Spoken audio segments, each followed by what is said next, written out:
Lynn, you did great with the birth. She's a cute girl, looks just like you. Now, I finally get to be a father. I'm so happy too, Tom. Let's be happy together from now on. Caught up in my own reasons for being at the hospital, I found myself fixated on a couple. The man was holding a newborn, watched over tenderly by the woman. It could have been an ordinary scene. If not for the fact that the man was my husband, Tom, and the woman was my sister, Lynn. I took a video from the shadows, quietly focusing the camera while suppressing my shaking hands and voice, and snapped a few photos too. Trembling with anger, I knew I couldn't afford to be discovered, so I kept silent. After finishing, I sent the evidence to certain people all at once. Meanwhile, my husband and sister continued to look at each other with happiness, completely unaware of my presence. Watching them from the shadows, I muttered, "Tom. Lynn. I'll make sure everyone celebrates this, just you wait." Leaving only a cold voice behind, I was surprised at my own calmness as I left the hospital. I was determined not to let them be happy. As soon as I made up my mind to do so again, my body stopped shaking. 3 days later.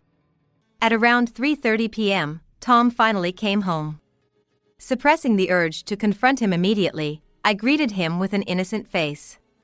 "Welcome home, Tom. You must be tired, right?" "I'm home."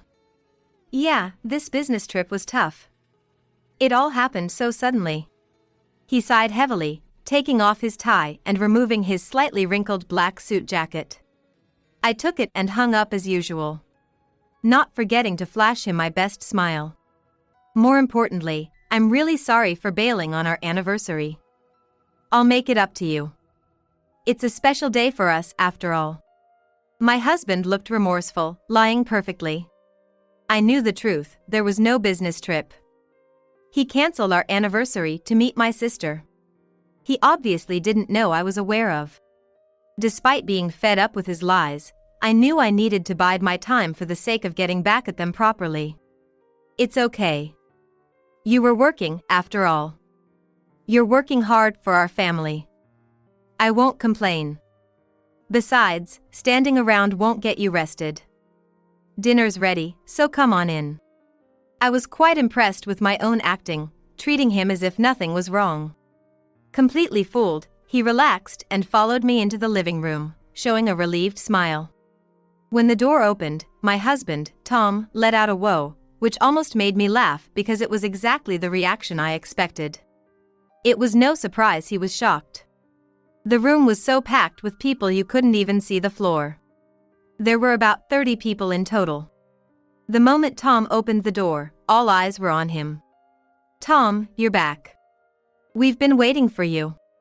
Dad, Mom, aunts, and uncles. What's going on here? Come on, don't just stand there. Find a place to sit." The 30 people gathered were Tom's relatives. Though everyone was silent as if at a wake, they all stared at him. Tom swallowed hard in this strange atmosphere. I forced my bewildered husband to sit and made him join the circle of relatives. "Thank you all for waiting so long. My husband Tom has finally returned from his business trip. We were supposed to celebrate our anniversary yesterday, but a sudden work trip came up for him. However, I have no complaints because work comes first. Tom is always so dedicated to his job, and I respect that about him." Even as I greeted the relatives, Tom still looked at me with a puzzled expression.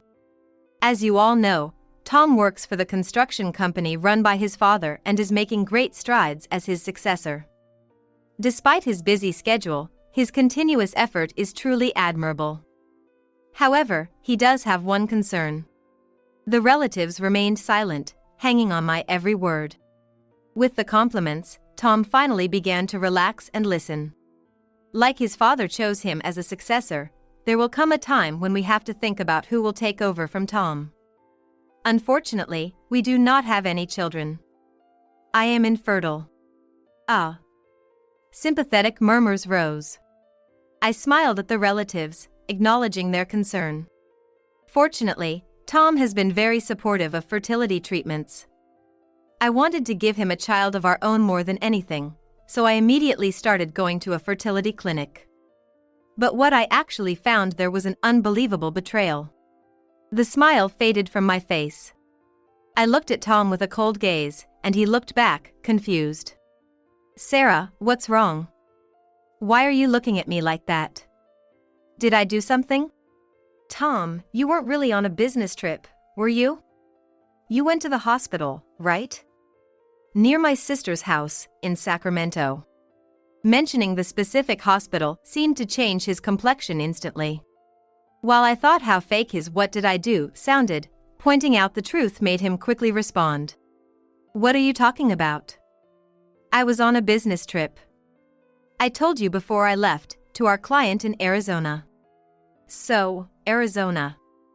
Just to clarify, you were in Arizona from the first day of your 3-night, 4-day trip, right? That's right. I took an early plane and just got back. Thank you for confirming. Then, what's this photo about? I pulled out my phone and showed him a photo I took 3 days ago. It was of him and my sister Lynn, cuddling up close with a newborn. Tom recoiled in shock, but quickly tried to compose himself for excuse time. This must be someone who looks like me. I was definitely on a business trip. I've been working hard to earn even a little more to support Sarah's fertility treatments. It's cruel to doubt a man who's been working his tail off.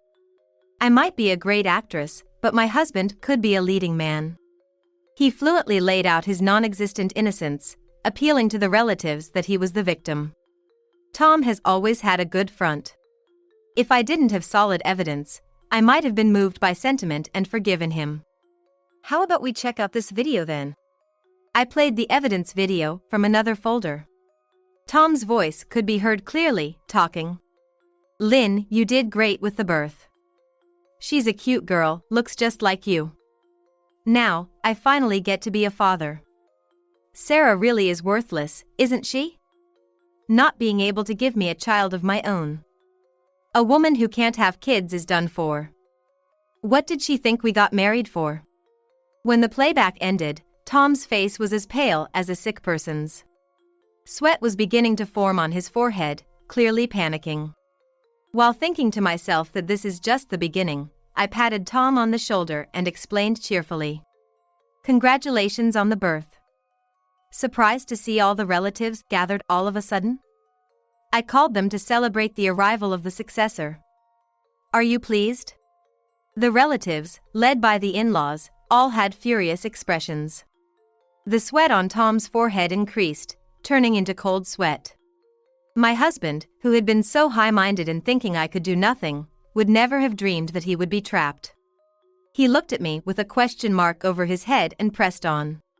Why? How long have you known about us?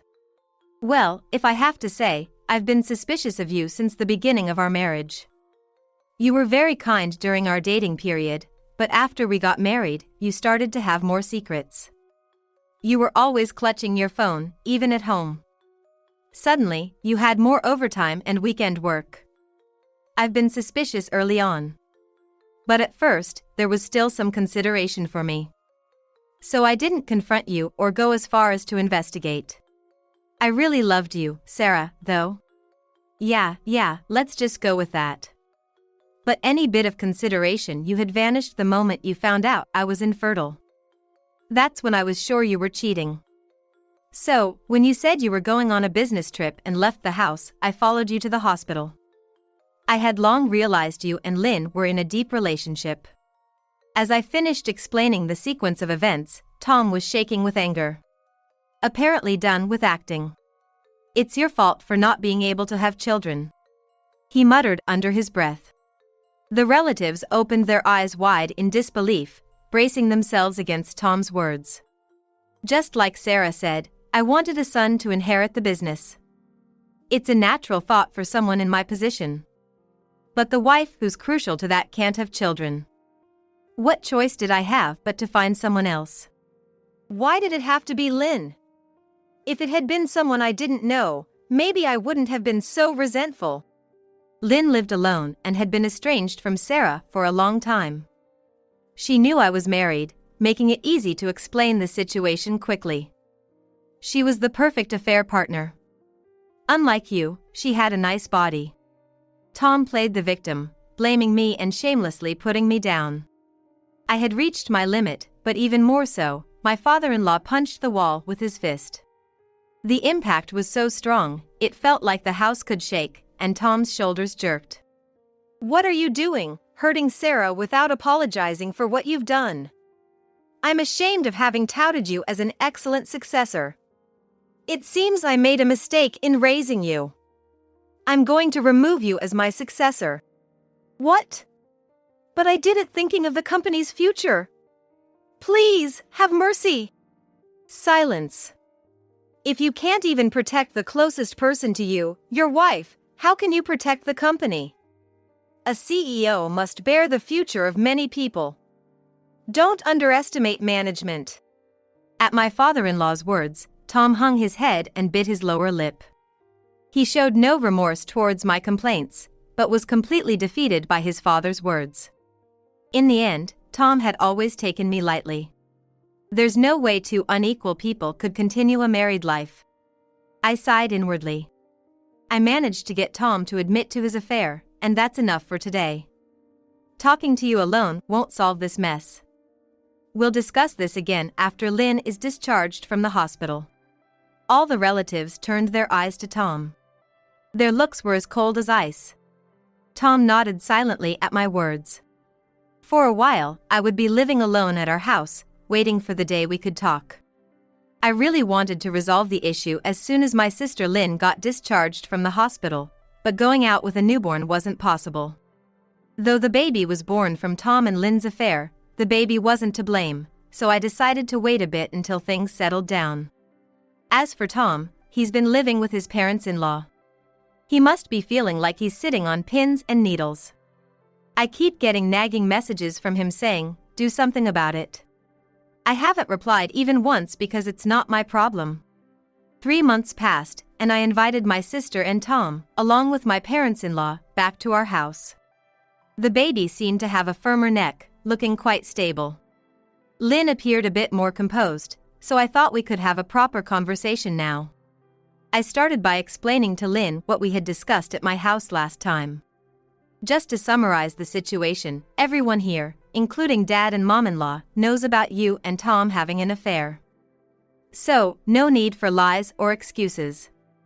Knowing that he was my husband, why did you decide to have an affair with Tom? I want you to tell me that.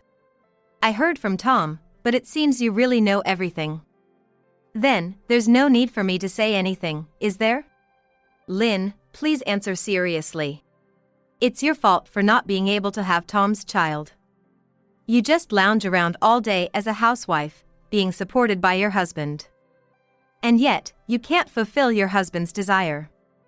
Isn't your existence pointless? Not contributing to society either through work or raising children, you're just a useless being. Lynn laughed at me mockingly. Yes, this is the kind of person she is. Remembering the past, I started to feel sick. Actually, our parents died when I was very young. So, my older sister Lynn was like a parent to me, but even back then, she would frequently belittle me. A crybaby, useless, a leech. Even as an adult, I haven't forgotten those words. Lynn twisted her face in ugliness and spoke to me as if spitting out. After all I've done to raise you, you forget my kindness and blame me? I was just fulfilling Tom's wish. It's your fault for being useless. I am grateful for you raising me. But Lynn, you started to make use of me, didn't you? That's why we haven't been in touch lately. I don't think it's right to keep pushing your favors on me. I sacrificed my time for you, didn't I? Asking for a little favor in return should be okay. It seems she has no intention of reflecting on exploiting me. Indeed, I understand that she spent her valuable time taking care of me. But just because I was in middle school, leaving all the household chores to me, making me prepare her lunches, give massages, and order me around like a slave seemed a bit much. After graduating high school, I left home as if I was fleeing. As my sister and I were arguing, my mother-in-law raised her hand to speak. May I say something? We might not understand everything about your past, but your affair with our son is a separate issue, isn't it? That's right. No matter how much you may have been indebted to her in the past, it is wrong to associate yourself with cheating, because it is sinful to begin with. What, you're Tom's parents, but you're taking Sarah's side, a stranger? I'm the one who gave birth to your grandchild, not Sarah. I should be thanked, not blamed. What are you saying? They were dumbfounded by my sister's selfishness. I think she genuinely doesn't have a sense of wrongdoing. Her self-centered reasoning continued. After all, it's just an affair, right? Why make such a big fuss? Since Sarah clearly had a fault this time, it's her fault for being cheated on. The sister's words seemed to encourage my husband, who had been lying face down for a long time, and before long he stood up straight and began to speak forcefully. That's right. If Sarah could have given me a successor, I wouldn't have had the affair in the first place. There's no reason to continue being a couple with Sarah. I'm divorcing you. I'll build a new family with Lynn and our child. At Tom's statement, my parents turned red with anger and lashed out at both of them. What nonsense are you spouting? Boldly marrying your mistress. How immoral can you be? I'm ashamed you're my son. If you're serious about divorcing Sarah and marrying Lynn, then you're no son of ours, a complete stranger. We won't recognize that child as our grandchild either. It's okay, I'll make Lynn and this child happy. Tom took the divorce papers out of his pocket and slammed it on the table with force. I was honestly surprised that Tom had prepared divorce papers. As it seemed, he was completely defiant. He had no intention of backing down, staring straight at me. My parents-in-law looked as if they were about to collapse. I'm serious. This divorce papers is the proof. I've already filled in my part, so you just submit it. Well, goodbye. Dad. Mom. Saying this, Tom left with Lynn and the child before the parents could stop him. My parents-in-law and I were left staring dumbfounded at the door through which the three of them had exited. I'm so sorry for our foolish son. I can't believe our child would do something so reckless. Please let us apologize. No, I'm sorry for my sister's actions. We all apologized to each other.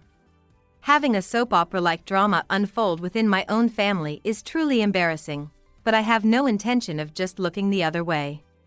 I won't let this end here. You two have acted against basic human decency, and I'll make sure you regret it. Sarah, if there's anything we can do, don't hesitate to ask.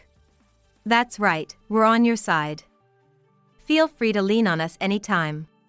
The kindness of my in-laws deeply touched me, especially since I lost my parents at a young age. Afterward, I completed the unfinished divorce papers and submitted them to the office. It's strange how a single piece of paper can change family members back into strangers so easily. The divorce was finalized, but of course, there's still more to be done. I demanded alimony through a lawyer from my ex-husband. The cause of our divorce was his affair, and on top of that, he had a child with another woman. The lawyer agreed that this was a serious offense and decided to demand a high amount of $50,000. I have completely cut off my familial ties with my sister. We had been estranged to begin with, so it doesn't really affect me. The house where my sister lived alone is now inhabited by her, the baby, and my ex-husband as a family of 3. Since my sister and I had no contact, the fact that her partner used to be my husband is unknown to the neighbors, and they seem to be living quietly. One day, out of the blue, I received a barrage of calls from my sister like a demon unleashed. It was about 3 months after they eloped. Knowing the reason, I decided to answer the phone. Hello, Lynn, what's up all of a sudden? What do you mean, what's up? What's with those photos? What do you mean? It's exactly as you see. Don't joke with me. Why is Tom in pictures with women I don't know? As her yelling almost broke the phone, I switched to speaker mode. It can't be helped. Tom's affair wasn't just with you. You knew from the beginning that he was a nasty man, so it's not surprising that a second or third cheating partner showed up. That's ridiculous. Tom loves only me. Hearing her shrill voice, I couldn't stop laughing. This justifies sending her the evidence of my ex-husband's multiple affairs. Lynn, you're quite confident in yourself. But Tom has been involved with other women besides you from the start. How do you even know that? Of course, I hired a professional to gather evidence of the affair. I was surprised to find out there were multiple other women involved, too. It's beyond sadness, it's almost a level of resignation. As I laughed genuinely, I could hear Lynn muttering, "You're insane." If my head is insane for laughing, then the parties involved in the affair must be even more broken. They easily engaged in such immoral acts. Why? Despite having me, why did he involve himself with other women? It's obvious. He said it himself multiple times. He wanted a son. By being involved with multiple women simultaneously, the chances of pregnancy increased. And lucky you were the first to get pregnant. Though, it turned out to be a daughter, not a son. Nowadays, the gender doesn't really matter, does it? Lynn was screaming on the other side of the phone. Honestly, I wish she'd stop. It might burst my eardrum, but I suppose she might be sleep-deprived from childcare, so I decided to be patient. Thinking that I'm the more mentally mature one here actually feels refreshing. Why? Why didn't you tell me if you knew that Tom had others? Aren't I your sister? Is it okay for family to be deceived? Don't just play the family card when it suits you. You were the one who started exploiting me and then pushed me away, remember? And I paused, infusing my words with sarcasm. It's just an affair, right? It's the fault of the person who got cheated on, right? That's why I didn't tell you. Damn. You. I threw her own words back at her. Lynn was left speechless, and I mentally gave myself a high five. Then, taking a deep breath, I calmed myself down again. To truly cut ties with my sister, I couldn't do it with a turbulent heart. I intentionally smiled. Lynn, thank you again for raising me. No matter what terrible things you did, that fact won't disappear. What's with you all of a sudden? Turning so meek. But that's separate from the affair. No, it's precisely because I'm grateful that I can't forgive you. Take care, goodbye. No. Sarah. Ignoring my sister who seemed to have more to say, I hung up the phone. With that, it was finally over. I'll likely never see my sister again. He reasoned for the insulation was my ex-husband's infidelity, but since we had always been estranged, I guess it was bound to happen. Now, having lost a husband and a family, I truly became alone. Yet, my heart felt light. Afterward, my ex-husband and sister's relationship seemed to be deteriorating day by day. Their loud arguments could be heard even late at night, troubling the neighbors. Apparently, they've even received complaints, and my ex-husband and sister kept calling, blaming everything on me. But my in-laws were there to stop their rampage. Later, when I arranged a dinner to report something to my in-laws, I took the opportunity to express my gratitude. Looking back, Dad and Mom, you've always been on my side since the beginning of my marriage. Losing my parents early, I've come to think of you both as my real parents. Thank you for protecting me from my sister and Tom. We're glad to hear that. We think of you as a real daughter too. That's right. If there's anything, feel free to rely on us anytime. Thank you. Actually, there's something I wanted to tell you both. Feeling a bit shy, my words trailed off.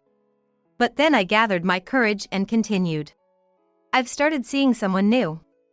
It's still early to say where it will lead, but I wanted you two to be the first to know. I'm moving forward. I'm okay now. Oh! Congratulations! There's nothing happier than hearing this. Today is the best day. My in-laws were genuinely happy for my happiness. Years later, I happily remarried and, after fertility treatment, was blessed with a child. The bright days I have now are all thanks to my in-laws' support. I'll never forget my gratitude towards them and will continue to cherish